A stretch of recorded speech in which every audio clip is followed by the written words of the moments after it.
आज हमने जो भी पार्षद साथी हैं पूरे प्रदेश स्तर पर पार्षदों की एक मीटिंग हुई थी, जिसमें हम अपने अधिकारों के लिए आवाज़ उठा रहे हैं कि जिस प्रकार प्रधान सरपंचों की प्रधानों की इस प्रकार की पावरें बढ़ाई हैं और उनका मानदेय बढ़ा है, तो भाई एमसी का भी मानदेय बढ़ना चाहिए। पिछले 10 वर्षों में इस सरकार द्वारा कोई भी एमसीओ का मानदेय में बढ़ोतरी नहीं गई। पूर्व सरकार में, कांग्रेस की सरकार में 6,000 रुपये उस टाइम बढ़े थे, तो 7,500 रुपये उस समय हुआ था। तो पिछले 10 साल में कोई भी एमसीओ के मानदेय में कोई भी बढ़ोतरी नहीं हुई।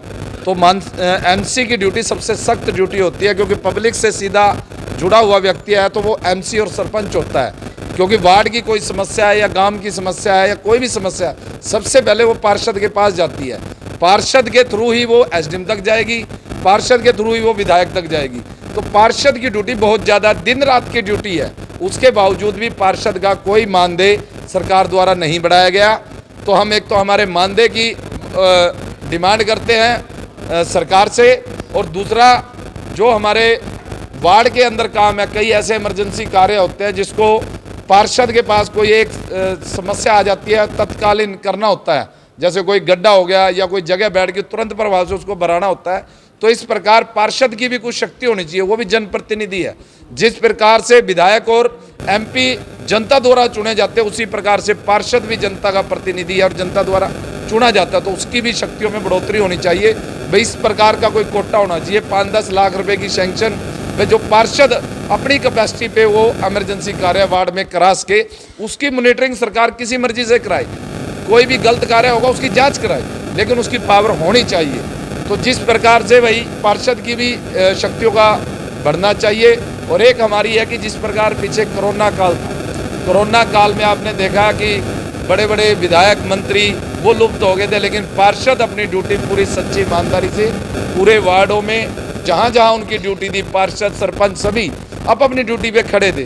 तो भाई उस महामारी के दौरान कोई भी इंसिडेंट किसी के साथ भी हो सकता है। महामारी में कोई व्यक्ति, कोई पार्षद जो काम कर रहा है वो मर भी सकता है, इफेक्टेड भी हो सकता है। इसलिए उनका स्वास्थ्य बीमा और ई टर्म प्लान सरकार अपने खर्चे पर करवा के दे।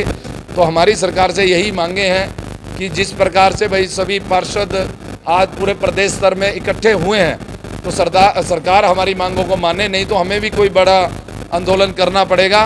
देखिए, पार्षद हरियाणा के जितने भी हैं उनका एक संगठन हरियाणा प्रदेश में बनाया गया है, और जिसमें उसके प्रधान भी हमारे विभानी से साथी हैं। पूरे हरियाणा के पार्षदों की हरियाणा सरकार से यही मांग है कि जिस प्रकार से चेयरमैन को पावरें हैं, उसी तरह से 22 चेयरमैन के पास भी हैं। अभी उसी तरह पार्षदों का भी एक गिराट हो, पार्षदों का कोटा हो।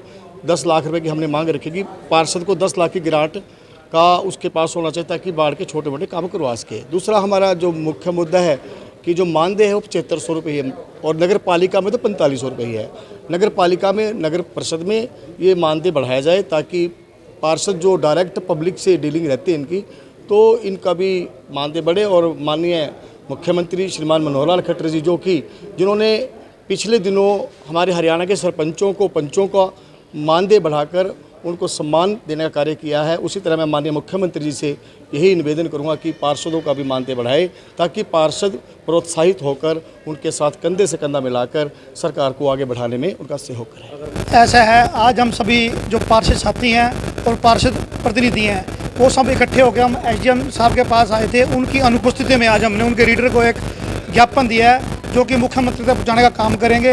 हमारी उसमें 2-3 मांगें मुख्य हैं। एक मांग तो हमारी ये है कि हमारा जो मानदेय है मात्र 7500 रुपये है। आज की महंगाई में सिर्फ 7500 रुपये मानदेय कुछ भी नहीं आता। इसलिए हमारी मांग है कि उस जो हमारी तनख्वाह है, जो हमारा मानदेय है, 25,000 रुपये पर मंथ किया जाए। और इसके अलावा एक हमारी और डिमांड है कि जो ये पेंशन है, जब हम रिटायर हो जाते हैं 5 साल के बाद, तो हमारे सम्मानपूर्वक कुछ भी हो, हमारे को एक पेंशन भी दी जाए। इसीलिए आज सभी पार्षद हम आए थे। हमारी यही डिमांड है कि सरकार जल्द से जल्द हमारी मांगों पर विचार करे और हमारी मांगों को पूरा करे। क्या टोहाना में पहल की गई है ये? नहीं, ये हरियाणा लेवल पे है। हमारे सभी साथी जिन्होंने जींद में मीटिंग करी थी, भिवानी में मीटिंग करी थी, वहाँ से हमें संदेश आया कि सभी साथी अपने अपने जो उपमंडलीय सत्र अधिकारी हैं वहाँ पर एक ज्ञापन देंगे और मुख्यमंत्री नाम ज्ञापन देंगे। आज वही ज्ञापन हम मुख्यमंत्री के नाम देने आए हैं एसडीएम साहब को। जानकारी देखें जी, आज सारे पार्षद जो है मिलकर ज्ञापन देने आए थे। हरियाणा लेवल पे जो है पहली बार पूरे पार्षद जो है संगठित हुए हैं और प्रदेश लेवल पे जो है हर उपमंडल अधिकारी को ज्ञापन दिया जा रहा है। आने वाले दिनों में डीसी लेवल पे भी मुहिम चलाएंगे और मौजूदा सरकार जो है, अगर मौजूदा सरकार ने हमारी डिमांडें नहीं मांगी, हमारी डिमांडें नहीं मानी, जो हमारी जायज़ मांगे हैं, भी हमारा भत्ता बढ़ाया जाए, हमें पेंशन दी जाए, मेडिकल सुविधा दी जाए, अगर सरकार ने हमारी मांगे नहीं मानी तो आने वाले चुनाव में जो भाजपा सरकार शहरी क्षेत्र में अपने वोट बैंक को मानती है, हम शहर से चुने हुए पार्षद हैं, जिसका खामियाजा आने वाले समय में, आने वाले चुनाव में अगर सरकार ने हम शहरी क्षेत्र से चुने हुए पार्षदों की डिमांड नहीं मानी, जो हमारी जायज़ मांगे हैं, सरकार ने अपने विधायकों का, अपने एमपीओ का भी मानदेय बढ़ाया है, सरपंचों का भी बढ़ाया है, अगर हमारी मांग सरकार ने नहीं मानी तो आने वाले चुनाव में इसका खामियाजा सरकार को भुगतना पड़ेगा।